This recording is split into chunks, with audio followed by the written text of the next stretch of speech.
People often look at me with confusion when I ask them what their only one in the room story is. They think it has to be like mine, where I went to a 600-person event and discovered that I was the only Black person there.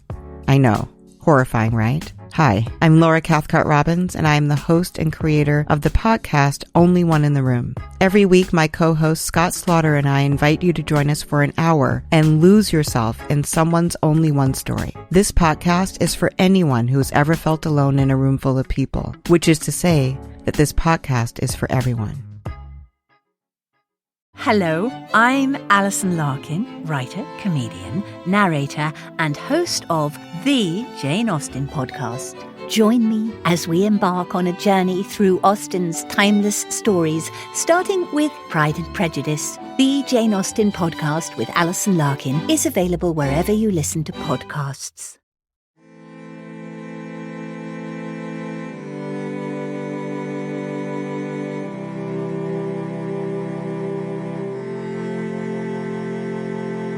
Hello and welcome to Vulgar History, a feminist women's history comedy podcast. My name is Anne Foster, and this is Hortense Mancini, part 5 of 5 asterisks.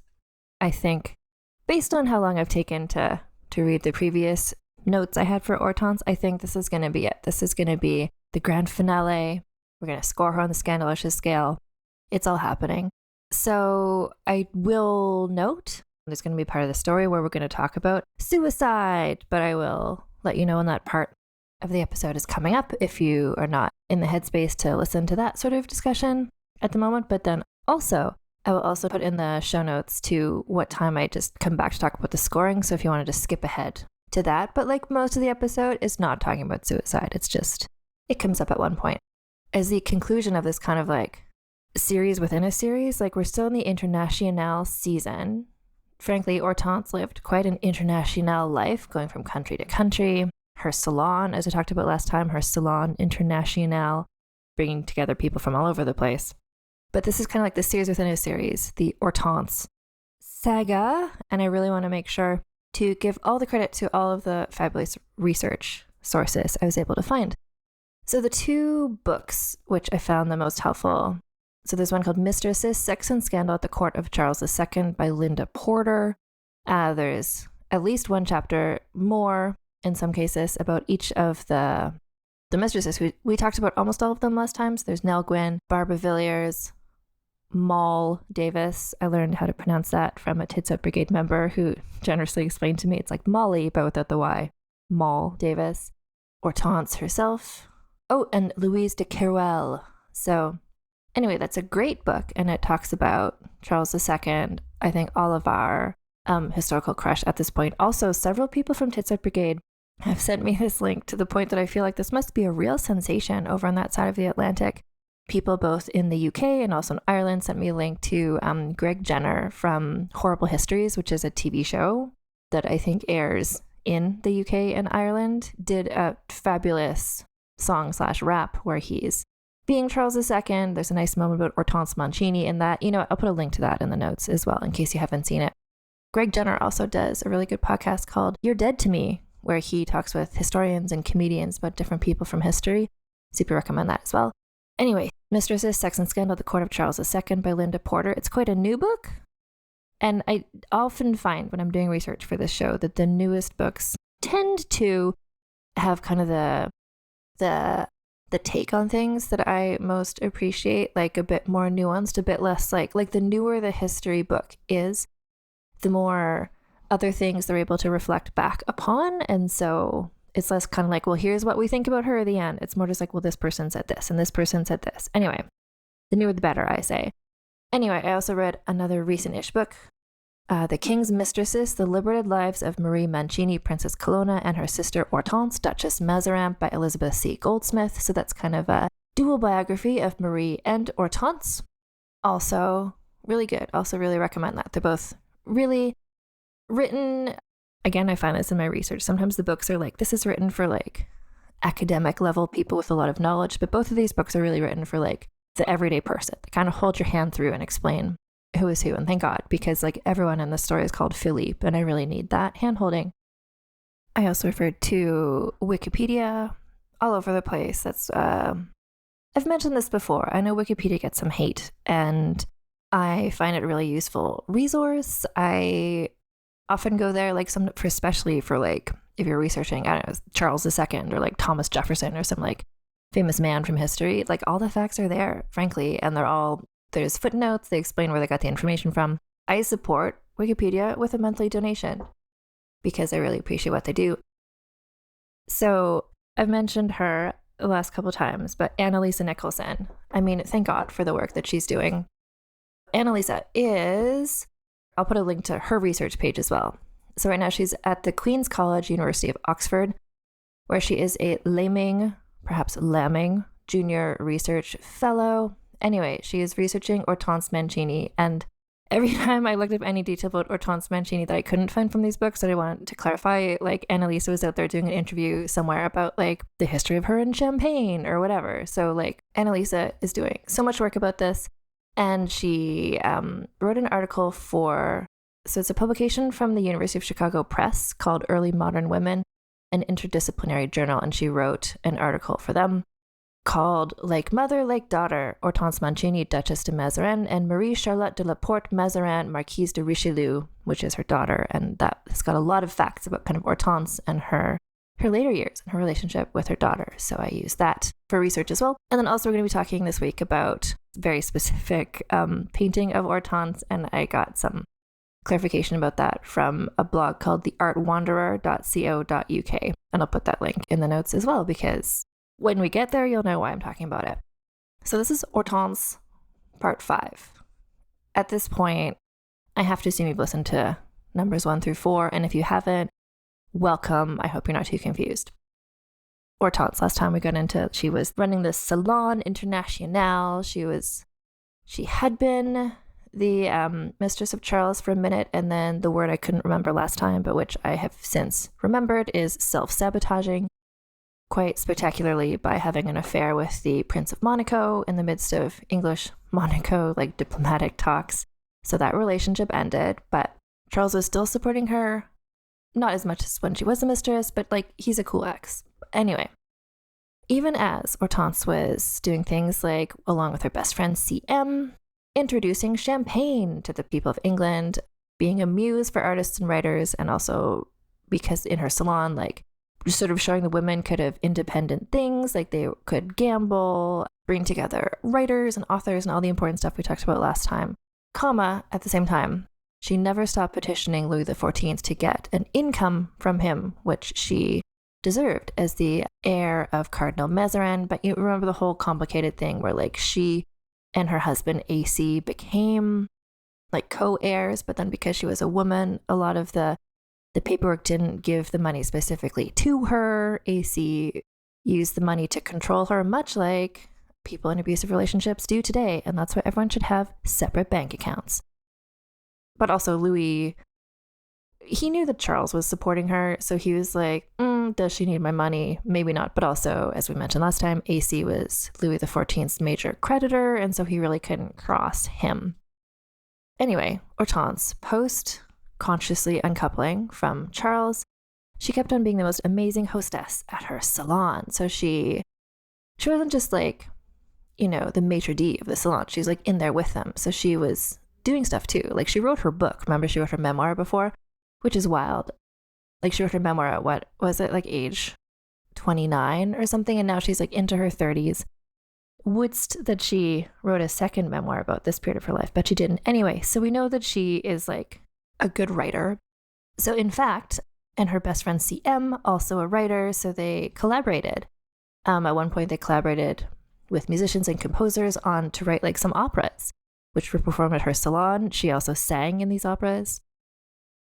And I do wonder, was she talented at singing? I mean, she had all those lessons to like become a fancy court lady, etc. So I'm sure she had singing lessons, but is it like, was she a good singer or was she just very pretty as a person? Auto-tune wasn't a thing yet. Anyway, I like to think that she was talented. Yeah, and the Salon International became like a big deal. Like people coming from the continent, like i.e. Europe, to come just because they'd heard about the salon and how it was such a great place for like playing basset and hearing music and also like talking about academic ideas and stuff. So like tourists and travelers are coming, and a lot of the draw, honestly, was to see her because she was so famous. She was like, I don't know, she's in her 30s, which is like not an old person by any means, but just the amount of time she'd been doing stuff and the level of fame that she got. Like, I'm feeling sort of like a Cher level, like Madonna, just sort of like a living legend, like Diana Ross, like someone where you're like, wait, that person is still around, that person who did so much stuff and is like such an iconic diva. So like the people of London were kind of proud to have this like famous icon living amongst them. So CM wrote about her.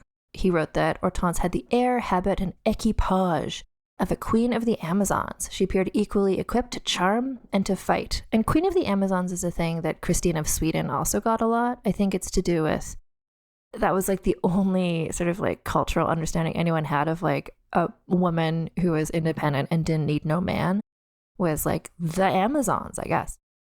But I mean, I would think she appeared equally equipped to charm and to fight. That goes along with like, she ran this salon. So, she wasn't just hanging out there looking cute. She was also, I don't know, breaking up bar fights and stuff. Do you remember that detail? I'd forgotten about it, but about how she had no poker face, like how she had to wear a mask when she was playing cards because her emotions were so obvious on her face all the time.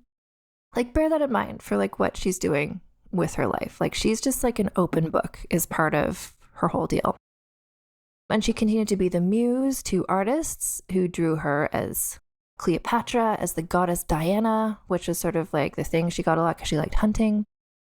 And then also because she was in London. So she was like from Rome originally. Then she grew up in France. And so to people in London at that time, like being Italian/French was like very exotic and mysterious and kind of a bit like dangerous and scary. So she had this kind of like sexy background too. But combined with that, she still had her personal interest in hunting, sword fighting. Remember the whole thing? She was sword fighting with Anne, Leonard in their nightgowns at night that time. She liked gambling. She liked exotic pets. So she's just like, no one else in London is like her. And people are just fascinated. And also she's still like the most beautiful woman anyone had ever seen. So this is a quote from the book by Elizabeth Goldsmith, The King's Mistresses, says, "The most stunning painting of her produced during her early years in London was a huge oil canvas, 90 by 70 inches by Benedetto Gennari, which is called Duchess Mazarin Dressed as Diana, and which she probably commissioned and hung in her lodging so everyone could see this like beautiful portrait of her, like literally tits out, like a topless portrait of her. But okay, this painting, we need to talk about it. I came across this painting as well myself when I was doing research about these like later years of Hortense, and I saw the painting and I was just like, oh no. So I'm going to describe the painting to you. And I will also put a picture of this painting on Instagram for you to see and understand. So Hortense is in the middle of it. She's like very pale, ghostly pale, like she is in all of her portraits. She's got this snow white coloring, right? Like the really pale skin, the really dark hair. In this portrait, so she is like nude from the waist up. Her hair is loose around her shoulders and she's holding a spear. And remember, this is a painting of her dressed as Diana. So again, a quote from Elizabeth Goldsmith. "Unlike the goddess Diana, instead of being surrounded by nymphs, she is surrounded by hunting dogs and 4 dark-skinned boys dressed as pages. A parrot is perched on a fountain behind her. The pages wear silver collars identical to those worn by the dogs. One of the pages, the only one not smiling, is a young man, older than the others, who stands behind Hortense, collecting water from the fountain as he gazes at her. This figure is thought to be Mustafa, one of only 2 people in her circle who are consistently described as loyal to her." So first I'll just note, because I was like, wait, who is the other one who's loyal to her? Nanon? Is she still there? Not sure. But in terms of this book, the other person consistently described as loyal to her was her best friend, CM. But like, oh my God, this painting. So like, we've been having fun talking about Hortense, thirsting after Charles, like hearing about their lives and all the wild stuff she did. But like, this painting is so fucking racist. It's impossible to avoid realizing that at this point, the society in which Hortense was living was incredibly fucking racist. So here's some commentary on the painting from the Art Wanderer blog, which was written in early 2020, which was at the time that the Tate Britain had included this painting in an art show called British Baroque, Power and Illusion. So, the art wanderer, I'm sorry I don't know that person's name, writes, the painting depicts a white woman in a frothy gown surrounded by dogs and child slaves. It's a difficult painting to look at, and not because of the Baroque excess that the Tate wants you to see. In relating slavery to the decadence and excess of the Baroque period, the gallery completely ignores the troubling links not only with slavery, but child slavery. So this post on the Art Wanderer is giving a critique to, not to the Tate Britain for including this painting, but just for not contextualizing it in the context of like it being incredibly fucking racist and a portrayal of society at that time. Yeah, so when you read descriptions of this painting, sometimes the Black children are described as servants. And so technically that's correct because the painting is from 1688 and slavery wasn't officially legal in Europe until 1776. But I mean, we talked about this in like the Harem Sultan, like in Jinga, like in all these other previous episodes this season. Like slavery itself was a concept that existed. And people in England had been selling and using enslaved people since the 16th century. These enslaved people were often given as gifts to wealthy families, as Mustafa had been given to Hortense that time in Savoy. So it's like, it's not just like this like very pale woman, tits out, surrounded by like clothed Black children wearing metal dog collars. It's just the fact that like this represents what society was like. So this is more of a description from the Art Wanderer. So the Duchess Hortense Mancini sits, breasts exposed and surrounded by children who are evidently not her own. In some ways, we have become numb to the uncomfortable balance of nudity and inappropriateness that is so prevalent in this period of painting. But we don't have to sit back and admire it just because it's art. Gennari's painting is disturbing, and we should recognize that. The painting is also composed to assert racial superiority, and it epitomizes the morally distorted upper classes of the 17th century. The slaves are carefully positioned at the same level as Mancini's pet dogs, and with unfaltering, adoring gazes, they are poised for her entertainment with instrument and weapons. In this painting, there's no mistaking these child slaves for servants. Note the chains around their necks. And so note, as much as Hortense has been painted by so many people so many other times, and like models nowadays, it's like, an artistic director has the vision, like a painter does it. Like the models are not necessarily involved in deciding what the picture is going to look like, but it sounds like Hortense, like this was kind of her vision. She like commissioned someone to paint her like this, like surrounded by little Black enslaved children. Bear in mind, we're talking about an Italian French Duchess. Hortense, as we've discussed, like she obviously dealt with enormous struggles of her own, also the era, the culture in which she lived was one where Black people were enslaved by white people, including her. So just, I hope this podcast, this isn't just like being like, woo, tits out, we love these women, but it's kind of like this, there's complexity in like the societies in which everyone lived. Like think back to, I'm thinking back to like the Catalina episodes where it's like, haha, LOL, like she's so great, stabbing people. And then it's like, oh no. And she also like actively participated in genocide. Like I'm giving you the whole picture here. And this painting, when I encountered it, was sort of just like a reminder to me that like Hortense has this like, she has struggles in her life. I'm not discounting that. But also she did not face the same struggles that were faced by enslaved Black children or adults at the same time.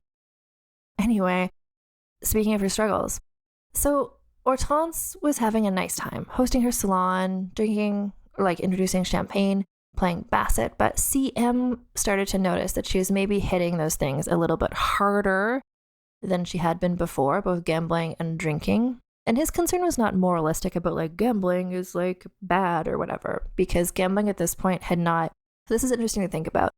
It was not yet a thing that like very moralistic church people were like, well, you shouldn't do that. He was more just like, he knew she was broke and she couldn't afford to lose money. And she played really hard. Like, is that the way to phrase that? I don't know. But she like won big and lost big. She was not like casually gambling. And in fact, money was her biggest challenge. So as I said, she continued writing regularly to Louis XIV for the restitution of her dowry, but he never did that. Yeah, so she became famous as a gambler, basically because she had these big wins, these considerable losses. And she kept accumulating more and more debt because she couldn't stop playing Basset, which is a game I've not been able to find the rules for, but which apparently is really random and also very addicting. In addition to this, so her salon was famous for the literary and political discussions, as well as musical performances featuring her and others. There's kind of like some crossover-ish with like what Christine of Sweden kind of wanted to be doing. Like I feel like this is the salon Christine of Sweden would have wanted to host and maybe could have if she didn't hate women. Because as we talked last time, women's presence was really important to the success of this salon. And Hortense herself was like really, she loved learning. She was very curious, like intellectually curious. At what point she was so just like completely consumed by discussing this one paper one of her salonières had written about astronomy, to the point that she even stopped playing Basset because all she wanted to do was talk about this astronomy paper. CM wrote, "No one would dare speak of Basset even for a moment. All is moon, sun, circle, orb, and firmament." So she had intellectual curiosity as well. And this whole time, like, I think if you're just like tracking her life story, where it's like she was a little kid in Rome, then she went to learn how to be a courtly lady in France, then she was married to AC, age 14, was kind of kept prisoner for those years, forced to have 4 children. Then she was literally on the run for a decade, and now she's in England, and she can finally just kind of be like she could kind of settle down a bit. And this is where also I think it's interesting, this is where she develops her issues with both alcohol and gambling addiction, because she had been literally on the run for so long. I think when you're just so concerned constantly with your survival, you can also kind of like psychologically be on the run from like your trauma. But once she was in England and kind of settled in, it's like it's harder. She couldn't distract herself by like literally being on the run. So this is interestingly where she started, I think, my theory, coping with all of this trauma of her entire life with alcohol and drinking. Anyway, so she was just kind of like, this is the longest she's in any place and also doing her own thing and happy. But then a couple dramatic things happened that kind of fucked things up for her. The first thing that happened is, so her sister Olympe, one of the other Mazarinets, her older sister, had a son named Philippe, of course, because everyone's called Philippe in the story, Philippe of Soissons. So he was 17 years old and he came to visit his auntie Hortense. And this isn't unusual. A lot of her family members came to visit her as well. Her sisters did at various times. We're going to talk about that. So 17 years old Philippe, her nephew, like every human who encountered her, became completely infatuated with her to the point that he felt, I don't know if it was a rivalry or just a hatred for one of her admirers, who was a Swedish baron, who I presume was her lover. Philippe challenged the baron to a duel and, to everyone's astonishment, stabbed him fatally. So the Swedish baron died. Hortense was furious and also upset because that was like her guy. She draped her rooms in black and refused to go outside. She's really sad about it. Philippe had to flee to avoid arrest, which is kind of Catalina de Arauso vibes, the stab and run. And this not only was distressing for her because her like lover had just been murdered by her nephew, but also this kind of fucked things up with her relationship with like France, and also with her family back in France. Like it's kind of an international incident. Hater in chief, Marie Sidonie, who just like get a hobby other than obsessing over Hortense and like writing gossip about her. Anyway, I'm glad Marie Sidonie has this record. She wrote, "Who would have thought that the eyes of a grandmother could still wreak such havoc?" Which is such a read. Hortense being the grandmother she means, and she's at this point 39, although she'd had kids as a teen mom, so like her kids, some of her kids were married already, although she's not technically a grandmother, but she was 39. Marie Sidonie stepped down. So although this kind of damaged her relationship with France, her friends in London got over this quickly because, I don't know, they just loved her so much. And she was able to, like, including the king, like, they had this really amicable breakup, which he did with all of his mistresses. And the mistresses, like, were friends. Like I talked last time, like the other mistresses, like, came to her salon and stuff. Like, they were all just cool with each other.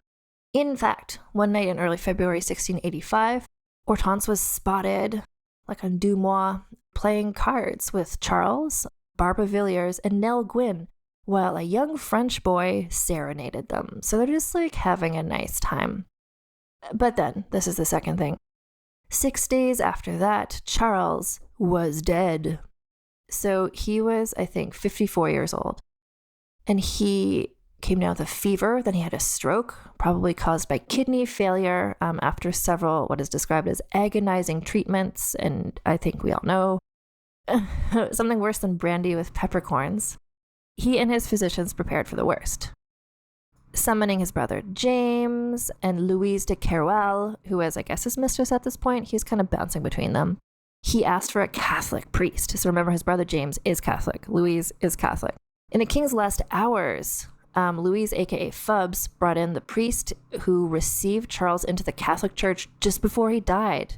So he died February 6th, 1685, aged 54, super secret Catholicly. And so his heir was James.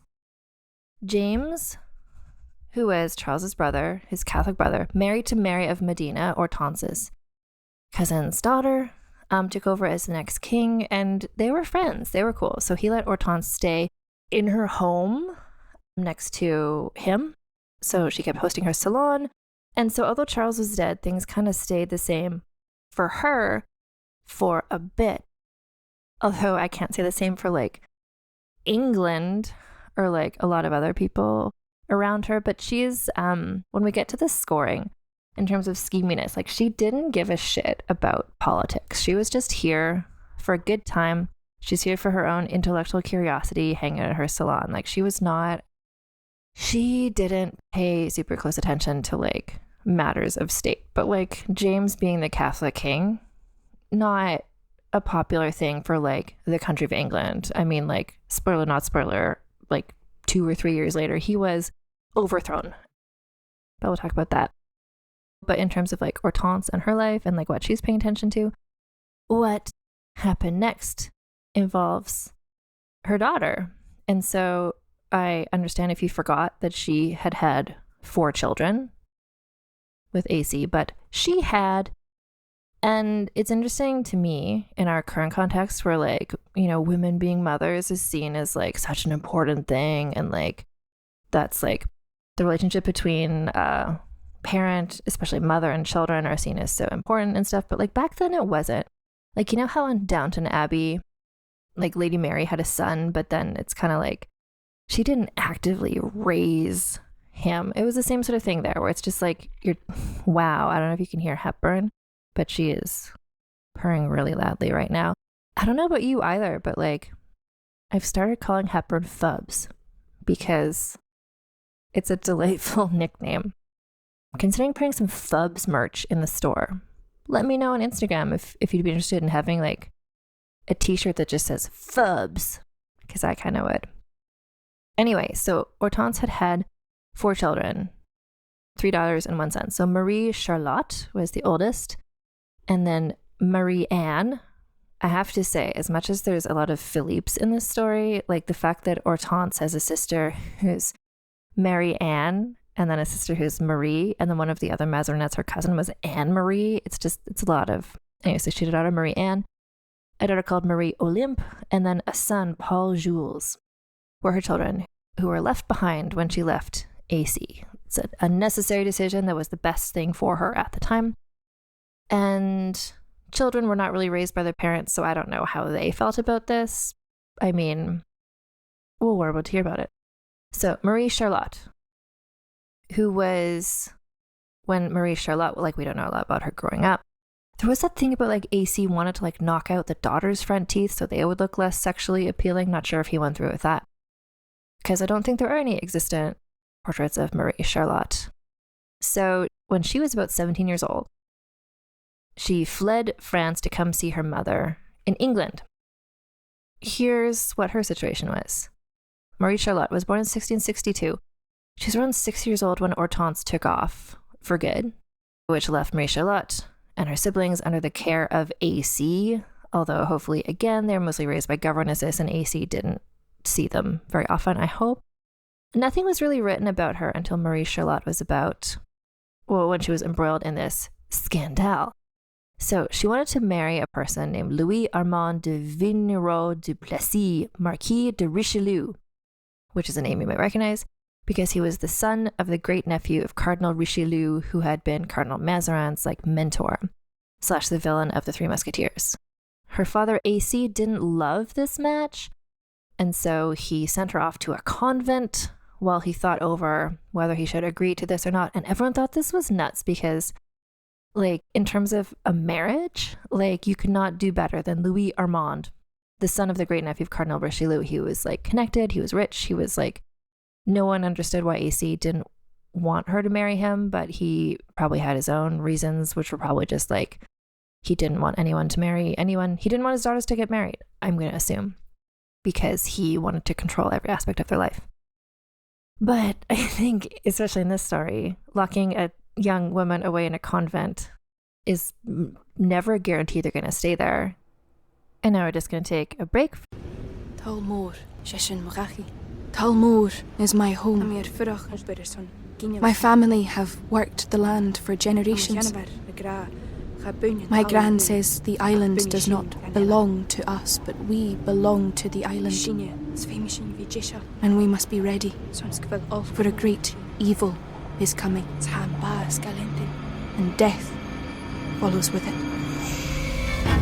Listen and subscribe to the latest season of Undertow, The Harrowing, a Storyglass production presented by Realm, available wherever you get your podcasts.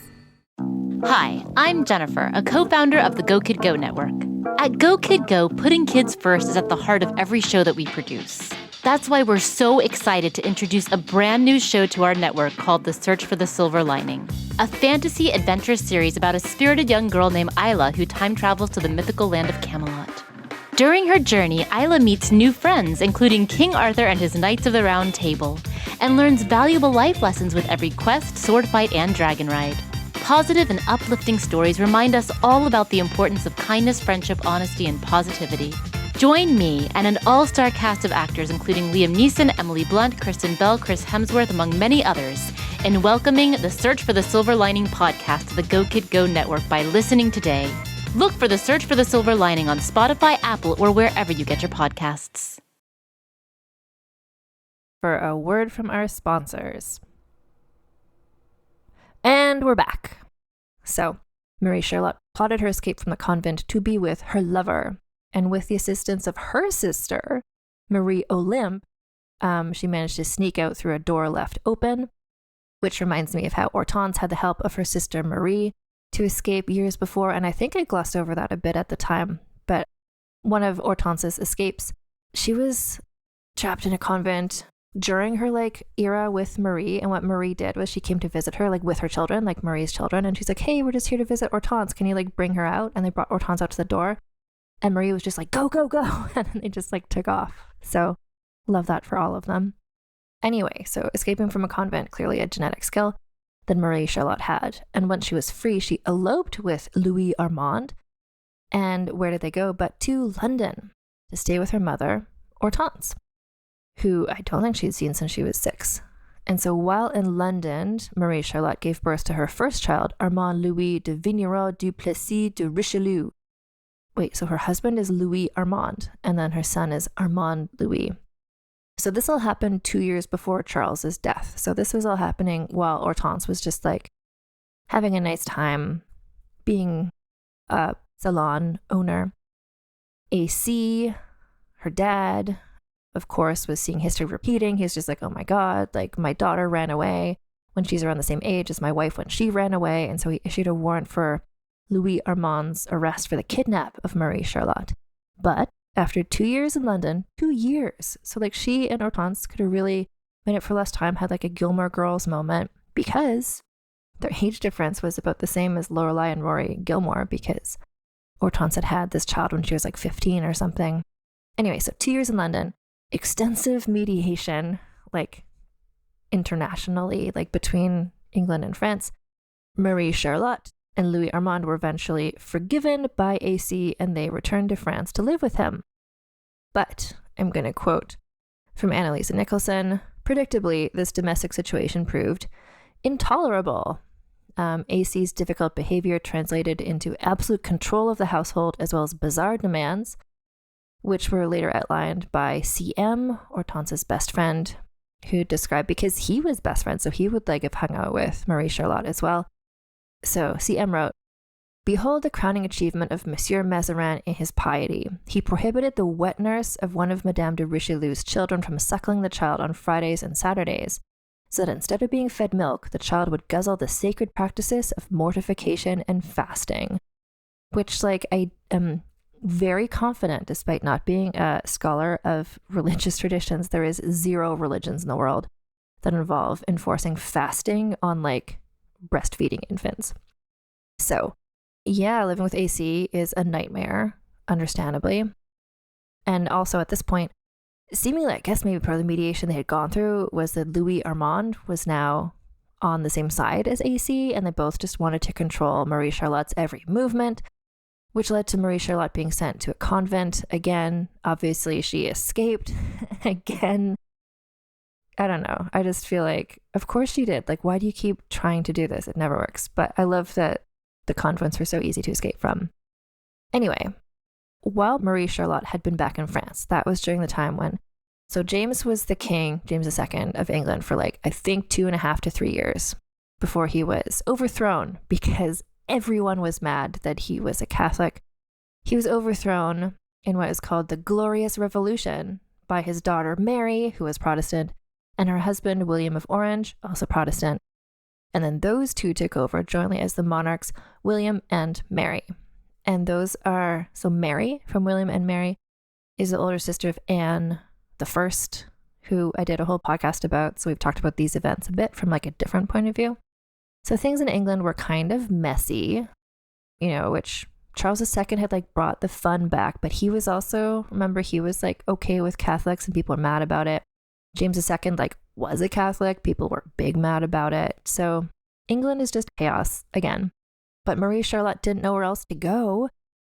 And so once more, she went to London to hang out with her mother. And in fact, because of her position, I think, because she was like the daughter of the Duke of Mazarin, and because her husband was like this Richelieu heir, like she wasn't just like sneaking on a cargo ship. Like her Secretary of State helped arrange her trip. So she wanted to go to England, and the Secretary of State of England like helped her come. And I have to let you know, do you know what yacht was sent over for her to travel on? The HMY Fubs.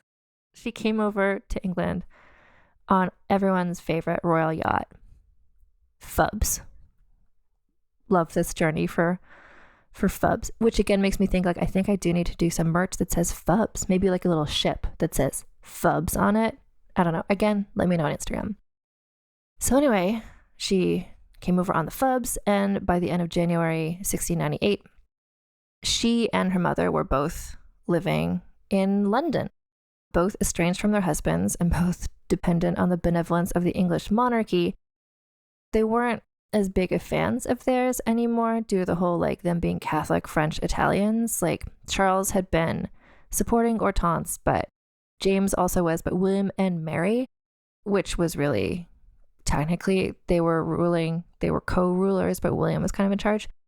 Not a fan of this whole like scandalous French Italian salon owning tits out mother-daughter team. Yeah, William and Mary were not party people. William had asthma, which lots of people with asthma are still party people, but in this, sorry, that sentence to another sentence really made it sound like they were not party people because he had asthma. No, they were not party people, full stop. Also, William had asthma, which was worse in the damp air of the Palace of Whitehall, which is where Charles had lived as king and then James had lived as king. So William and Mary transferred the royal court from Whitehall to Kensington Palace, which is where I think William and Kate now live. But this is William and Mary. So when they took over, there were numerous calls from like important people to expel Hortense from the kingdom for her like scandalous ways. But she managed to ride that out, but it did threaten her salon. So she had been living in that house in St. James Palace, or St. James Place, Anyway, so she had to leave there and she moved to a smaller house near Kensington Palace. But then eventually she had to downsize even further. She moved to a more modest home on Paradise Row in Chelsea. And CM and her other friends didn't like how far that neighborhood was from like the hustle and bustle of city life and royal court, but that's what she could afford. So deal with it. And honestly, the party scene continued on. The salon just kind of moved to a little smaller place. So just to recap, Charles died. A lot happened really quickly. Charles died in 1685. James took over, but then he was usurped in 1688 by William and Mary. In 1694, Mary from William and Mary died, leaving just William in charge now as king. And he just did not like Catholics, not at all. And this is where Hortense is giving me, if you're familiar with the musical Cabaret, it's, I'm not going to tell you the story of the musical Cabaret, but the main character, Sally Bowles, played in the movie, so memorable by Liza Minnelli. She's just a person having a nice time. But the thing about it, and kind of the tragedy of it, is she's having a nice time in like Berlin between World War I and World War II as like the Nazis are taking over. And she's just like, I don't care about that. I just care about having fun. And eventually, guess what? She can't have as much fun anymore. And at the end of the movie, spoiler, she stays in the cabaret and it just becomes like, oh, this is, you're like self-destructively removed from what is happening culturally. And that is kind of like not a cool thing. And that's kind of the trajectory Hortense is on. Like she was just having fun hosting her salon and avoiding thinking at all about the politics and what was happening. Like, remember how when she was a mistress and people were like, let's try to get her to be like a diplomat and stuff. And she was like, or I could just like keep going on vibes. Like she was just like consciously uncoupled from politics entirely. So she was this celebrity. She was this like libertine, cool, beautiful woman living a tits out lifestyle. And in addition to this, importantly, her being there and being so famous and glamorous did have an influence on just sort of like overall discussions about the rights of women. So like maybe unhappily married women should be allowed to leave their terrible husbands. Like, what about that? Like these were conversations that she kind of inspired to keep going. In fact, so influential was her example that several prominent women brought divorce cases before the House of Lords in London. And now that women could be actors because Charles had changed that rule, and now there's female playwrights like Aphra Behn, there was like plays written by women, acted out by women, in which sympathetically unhappy marriages were shown, and people started thinking like maybe women shouldn't be trapped in awful marriages all the time. It's not like the law changed, but like the cultural conversation around it. Hortense and her being there and like seemingly thriving really just kind of like opened up that conversation. But as I said, you know, she had been on the run for so long, and now that she's not physically on the run, she is kind of harder to keep back her like the trauma of her entire life, which we've talked about so much. Yeah, so life is starting to take its toll on her, as it does to anyone who's lived this stressful and chaotic of a life their entire life. Like, I'm going to recap it again just to like underscore, like she was married at age 14 to her stalker, lived in a horrific domestic abuse situation with him, gave birth to 4 children all before the age of 20. Then she ran for her life for a decade before winding up in England. And it's that thing of like, when you're used to living crisis to crisis, you're able to avoid maybe dealing with your feelings because there's like more timely things to deal with, but you can't run from your feelings forever. And she started like her turn to alcohol and gambling became more and more of an issue for her. And so she's just like the alcohol, the gambling, like things getting to be a lot for her right now is like right at the time when Marie Charlotte popped up into her life for the second time. So at the time that Marie Charlotte arrived in London for the second time, Hortense's lover was a guy named the Earl of Albemarle. And I do want to also mention, because I keep thinking of it, but I don't think I've said it on the podcast, like I appreciate how as a young girl, Hortense saw her sister Marie being infatuated with Louis XIV, and she was just like, that sort of like romance, that's not for me. And through her whole story, like everyone writing about her writing about herself, like everything I've ever read about her, like no one is ever like, oh, if only she could like find one true love. That was never her narrative for herself, and that was never a narrative anyone put on her. Right, Hepburn? Yeah, she's a strong, independent person just like you. she just like went from lover to lover, and I appreciate that as a narrative because I love a love story. I mean, Pedro and Inez, like that slays me, like the gorgeousness of it. Also like, I'm trying to think of like actual love stories we've ever had. Hurrem Sultan and Suleiman. Like I love it. I love a love story, but I also love other kinds of stories. I loved Christina of Sweden, whose great love of her life was her best friend, and she was probably asexual. And I love that Hortense is just like going from person to person. Like, again, she is bisexual, just having lovers, and that's her deal. And I appreciate it. I love that she's not like a one person. I think it's great to have just sort of this sort of person on this podcast. I appreciate it. She's giving like Samantha from Sex and the City. Kim Cattrall, I think, would do a great job as Hortense in a movie. Anyway, so by the time Marie Charlotte arrived, Hortense's lover was the Earl of Albemarle. And here's what happened, is the Earl of Albemarle saw Marie Charlotte, who I have to imagine looked like a younger Hortense. Or at least very beautiful, because Hortense, famously beautiful. AC, as much as I despise him entirely, pictures of him as a young man, he is like physically attractive. So like Marie Charlotte, I'm sure, was gorgeous. It's kind of like Angelina Jolie and her child Shiloh. You know, like when a mother is that gorgeous, like the child is going to be also gorgeous and maybe look like her. I don't know. Anyway, so I don't know if it's exactly like Elizabeth I being like, Lettice looks like me but younger and hotter. I hate it. I don't know. But Hortense's lover left her for her daughter, which I talked last time about, like Hortense and that whole circle, like people just like had affairs with each other's children, not their own children, but like others of Charles's mistresses had affairs with others of Charles's illegitimate children, besides Hortense and potentially Anne Leonard. Like the age gap, the family relationship, that was not respected by this circle of people. So the Earl of Albemarle left Hortense for her daughter. And this is all the research that Annalisa Nicholson, like her paper was on, the one that was in the journal, her paper from Early Modern Women, an Interdisciplinary Journal. This is the research she's been doing, just looking at the letters about all this stuff. So this is like not in the books. This is like the stuff she's working on right now.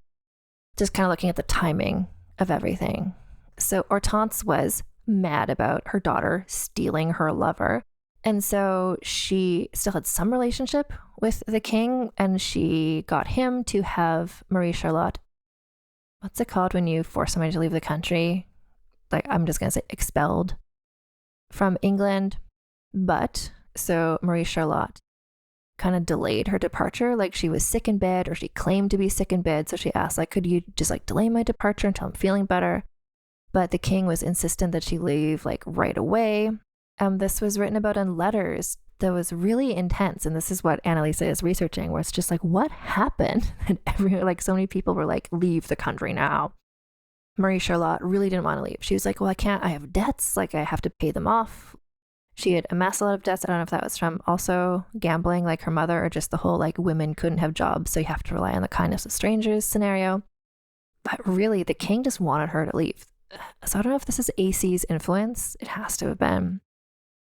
So the English Secretary of State was like, how much are your debts? Like, we will pay them. And they literally did. Like, the king paid off her debts so she could leave.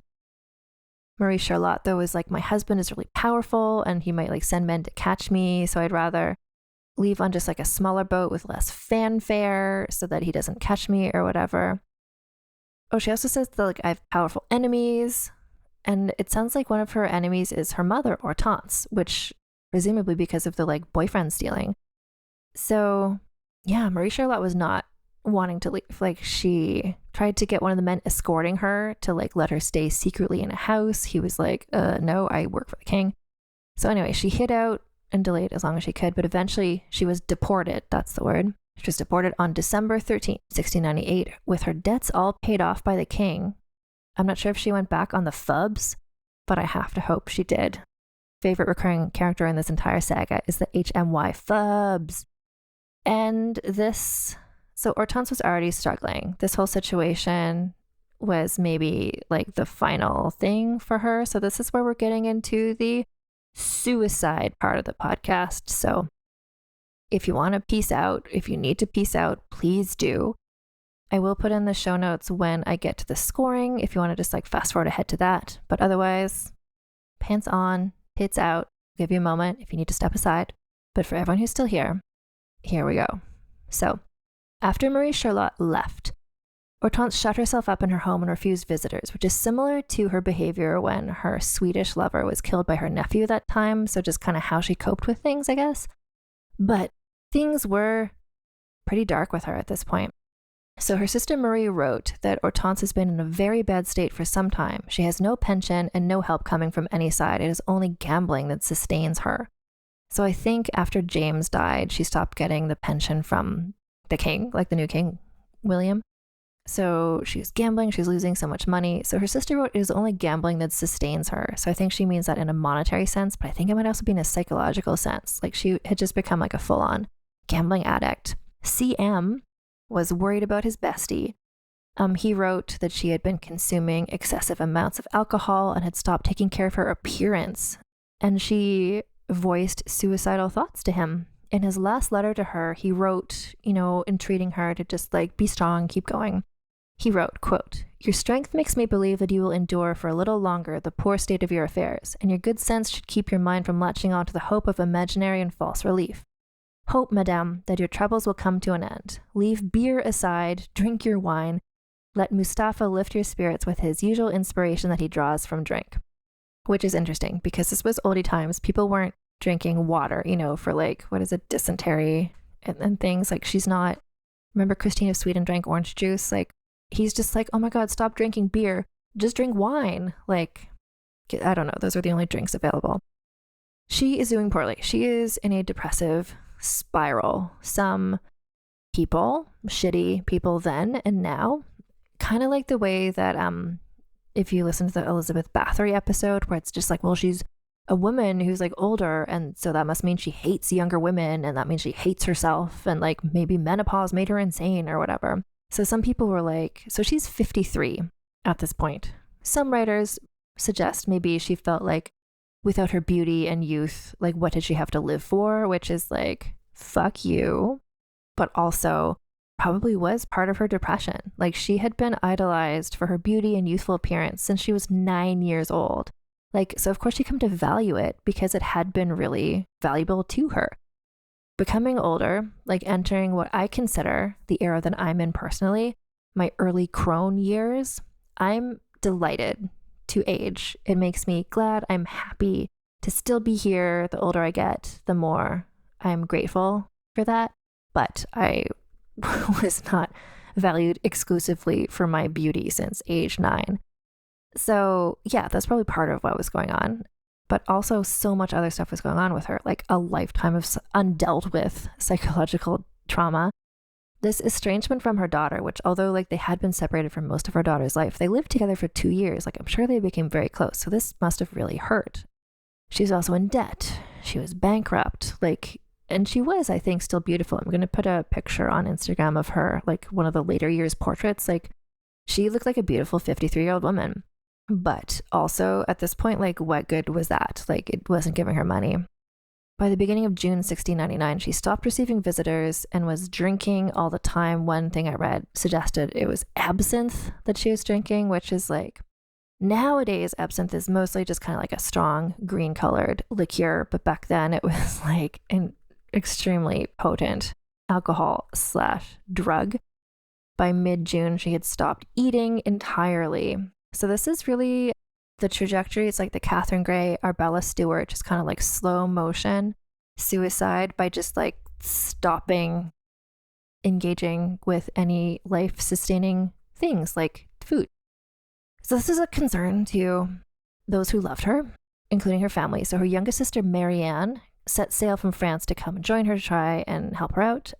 Hortense's son, Paul Jules, was going to come over maybe to give her some money to help her out. But by the time Marianne arrived, she was told that Hortense had already died. She had simply refused medical care. She'd even refused a priest's visit. Like as a Catholic person, you're supposed to get those last rites, but she just wouldn't let anyone see her. She died without any manner of concern for what was to come. As per one chronicler, described the whole situation as one bright morning, she retired to a little house in the country that she had near London, accompanied by only 2 or 3 of her servants. And she brought there 2 large bottles of a certain strong liquor, which is made with spirits and juice. This was the poison that she wanted to take. In this way, the Duchess died with a resolution truly worthy of ancient Rome. So in her suicide, comparing her to Cleopatra, I guess. But she wanted privacy, clearly. She didn't want to see anybody. She wanted privacy in death in a way she had never had privacy in life, just because she, against her will, became a celebrity. And later she kind of used that to her advantage, but she was never allowed to just live privately. Her best friend CM honored this. So although he divulges his grief in numerous letters and writings at the death of his best friend, he never suggests her motivations for why she retreated from everybody or why she may have died by suicide, because he just wanted to respect her privacy at this point. Hortense had asked CM to write her funeral oration, and he did. And in that piece, he described Hortense as the marvel of the world, which I think is true. After her death, tributes poured in from all parts of Restoration Society. So while she was unpopular to some Catholic people or people who didn't love a tits-out woman who ran a gambling den and had lots of lovers, the number of tributes testify to the loss that people felt with the news of her death. And so the thing is, just like today, if you die with a lot of debts, somebody has to pay them after you die. So anyone who came to claim her body would have to pay the debts, which is why her sister Marianne didn't even disembark her ship. She landed, heard she was dead, and just pieced the fuck back to France because she's like, I'm not going to deal with this. And in fact, the person who came to fetch her body and pay off the debts was AC, her long estranged husband/stalker, which, in a grand irony, so having spent so many decades refusing to give her any money to try and blackmail her to come back, he now had to pay off the debts for her lifestyle, and he did, although he negotiated a reduced sum with some of Hortense's other friends, paying off the balance. And then he took, and again, this weird ongoing thing this season, which is treating a corpse like a real person. He took her embalmed body in a coffin on a 4-month tour to all the places he had forced her to go with him when they were married, all of his little country estates. Eventually, so he was just I don't know, it's kind of like Maria Eleonora with the body of Gustav, just being haha, now you're mine, finally, I don't know. Eventually he was persuaded to leave the coffin in a church in the country where she was interred, and then a little over a decade later, this coffin was transported, after AC died. The coffin was moved from there to the College of Four Nations in Paris, where Hortense was buried next to her uncle, Cardinal Mazarin, and AC, which is just giving me Hugh Hefner buying the plot next to Marilyn Monroe, just even in death, this asshole can't leave her alone. Anyway, legacy/significance. Hortense and Marie, and to a lesser extent the other Mazarinettes, were arguably the first media celebrities because they became famous. Well, and I guess maybe they became famous because this is in the earliest era of journalism when news of prominent people and current events was just beginning to be given circulation in print. There was newspaper articles about all the wars going on, and next to them was what's Hortense up to lately? So they just happened to live at the time when this kind of celebrity first became possible, and they kept doing things that kept people interested in them. She was the first French woman not of royal blood to print her life story under her own name. Her separation from AC was, I mentioned in the episode, it just spurred on all these conversations about kind of women and the rights and should they be able to leave terrible husbands. There was also, in the earliest books written about famous gamblers, she was often the only woman listed for her being famous for gambling. She and her sister were among the first women to travel for pleasure, adventure, and escape. Women just didn't do this before that. So they served as examples to the first generation of free thinkers and feminists in France and England. So people like Mary Wollstonecraft, etc., just their lives, Hortense and Marie, broadened the discussion of the equality of women to include a critique of marriage and arguments for why women should be able to move around independently. They should be able to own property. She also was a muse for a lot of artists.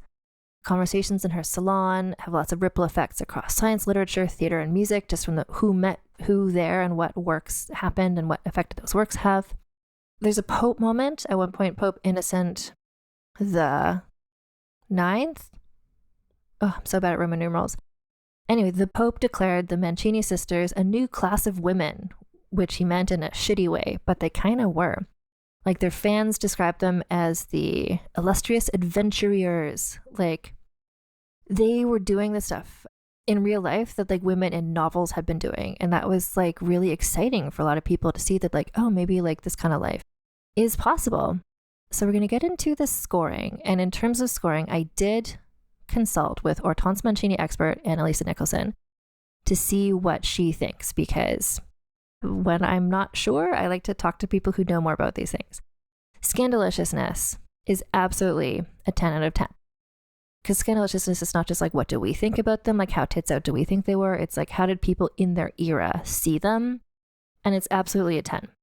Annalisa says, from being treated as an upstart at the French court to being a fugitive wife, one of the first memoirists, a litigant against her husband, an Epicurean, a saloniere, a royal mistress, even as the courts decided on her marriage case and then her suicide in 1699, Mancini was everything that was scandalous. Like, the only thing that's missing that maybe other scandalicious people have done this podcast is murdering somebody, but she was just like too busy vibing out to be a hater, you know? Like, this is where when I first saw the portrait of her with the Sailor Moon buns, and I was just like, who's this woman? And I look at the Wikipedia and I was just like, oh shit, this is a great story. This is a story that's like made for vulgar history.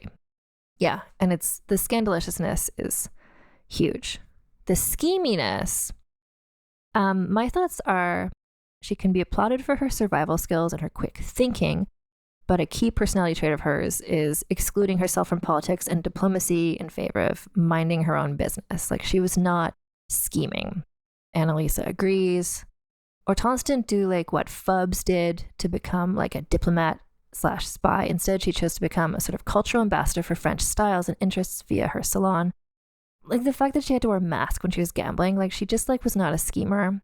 And that's not a bad thing or a good thing. That's just like how it was. So I'm going to give her 4 out of 10 for scheminess. So 10 out of 10 scandaliciousness, 4 out of 10 for scheminess. For significance, so this is where I really just had to turn to Annalisa because she's like doing this huge research project on her. So she says, from her memoir writing to being one of the first women in Europe to make a legal case for divorce to running a salon that helped to create spaces for women's learning, all of this was very influential. Annalisa has come across so many of these galleries of famous women, like portraits of a group of women painted on plates or engraved in books, etc. And Mancini is usually in there with people like Elizabeth I and Catherine the Great. When she was moving across Europe, i.e. before she settled in England, her travels are detailed in gazettes alongside news of battles and important political events, illustrating the significance she held for average readers. So both of us feel that like a 7 out of 10 is suitable there. So we have a 4, a 10, a 7, and then the sexism bonus. So I'm going to say what I said, then I'm going to say what Annalisa said, then I'm going to come to a decision. I thought initially 10 out of 10. Like, she faced the top level possible of sexism getting in the way of just living her life, from being married off at age 14 to her awful abusive marriage, to the way society was set up such that she always needed to find a man to loan her money and support her. She like could not catch a break from the patriarchy. Counterpoint, Annalisa says, Hortense absolutely experienced the sharp end of misogyny. She never intended to cause a huge scandal when she petitioned her husband for separation. First, many aristocratic couples lived separately at this time, and second, other women had made similar petitions before her. But AC was resolved to be as cruel and as authoritative over his wife as possible. Ultimately, she had to go into exile to live separately from him. But at the same time, she achieved incredible feats and still managed to live a fairly pleasurable life, i.e., she was never incarcerated for a long time. In England, although she did face misogyny, she was still able to undertake quite impressive projects like her salon. And she didn't come up across that much hostility in England towards those projects. So, this is Annalisa, I would have to go for something like a 7 or an 8. A 10 for me would be a woman sentenced to prison or unable to find anywhere to settle. A 10 would be multiple rulers refusing sanctuary on the basis of her husband's legal case. So, I'm going to say, for sexism, I'm going to go with an 8, I think. So when you add this all up, what do you get? I think it's a 29, but let me just double check. Yeah, so that's a 29, which lands Hortense towards the middle top of the list of people. So other people with 29 include Elizabeth Bathory, Mary Shelley, Lady Catherine Grey, all have a 29. So like right there in the pack. So just below Lady Jane Grey, who has 29.5. Queen Anne I has a 29.5. Like, I think, yeah, I'm happy with this number for her. So this has been such a journée. I need to let you know as well, next week we're going to be doing sort of like a postscript to Hortense Mancini. We're going to do Keeping Up with the Mazarinets. And I'm just going to catch you up on like what happened to all the other Mazarinets and her brother Philippe. Just like, because there's so many interesting little stories. 2 of her sisters got caught up in the affair of the poisons with La Voisin. Like, Hortense is kind of like the standout Mazarinet, but like everyone else has a story to tell. We're going to do that next time. Also, the Lady Jane Seymour Memorial Award for Outstanding Supporting Performance. I'm going to give this to 3 people. I'm going to give this to her best friend CM, who is always there for her. I'm going to give this to her sister Marie for always helping her out. And I'm going to give this to her brother Philippe, who also helped her out. For a minute, I was trying to be like, oh, if I have to choose just one of them, who would I choose? But then I was like, I don't have to choose just one of them. Like, it's rare that I do one of these stories and someone has this many people being kind and helping them, but she did. And so all 3 of them deserve that, I think. Yeah, so if you want to give me feedback about this or any other episode, there's a little link at vulgarhistory.com to send me a message. You can also, if you follow me on Instagram at vulgarhistorypod, you can send me a DM there. I'll be posting all the images I talked about today on Instagram over the next couple days. You can follow me on Twitter at vulgarhistory. If you want to buy some of the books I mentioned about Hortense Mancini, there's a link in the show notes. If you buy them through bookshop.org, then a little bit of money goes to support this little podcast. And if you go to vulgarhistory.store, we've got the Hortense's Salon merch. We've got Mazarinet's merch. I have to assume by the time this posts, there will be Fubs merch and other things. And if you're buying anything from vulgarhistory.store, the proceeds from which help support me and this podcast as well. You remember you can use code TITSOUT for free shipping in the US or TITSOUT10 for 10% off if you live in another country. You can also support the podcast /me at patreon.com/AnnFosterWriter. If you pledge at least $1 a month, you get early access to episodes. And then if you pledge at least $5 a month, you get access to the bonus episodes of So This Asshole, episodes about gross men, and also Vulgar Peace Theater, where I talk about costume dramas with Lana Wood Johnson and Alison Epstein. Honestly, this is all, like I think I said in the first one, like this is all a surprise. Like I had this whole season planned and then Hortense just came into my life with her Sailor Moon buns. And here we are 5 episodes later. So thank you so much for listening. Keep your pants on, keep your tits out, and I'll talk to you all next time. Vulgar History is hosted, written, and researched by Ann Foster and edited by Christina Lumagi.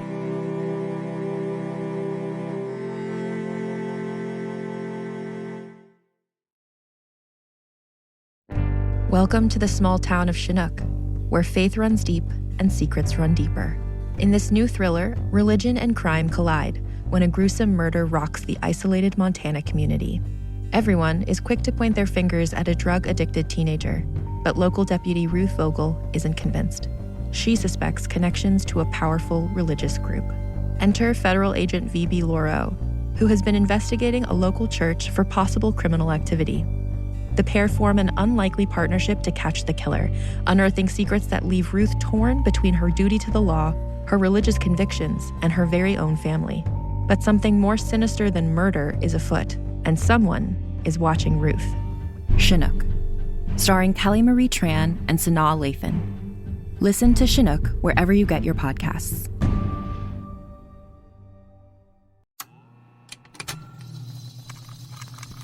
Contained herein are the heresies of Radolf Buntwine, erstwhile monk turned traveling medical investigator. Join me as I study the secrets of the divine plagues and uncover the blasphemous truth that ours is not a loving God, and we are not its favored children. The heresies of Radolf Buntwine, wherever podcasts are available.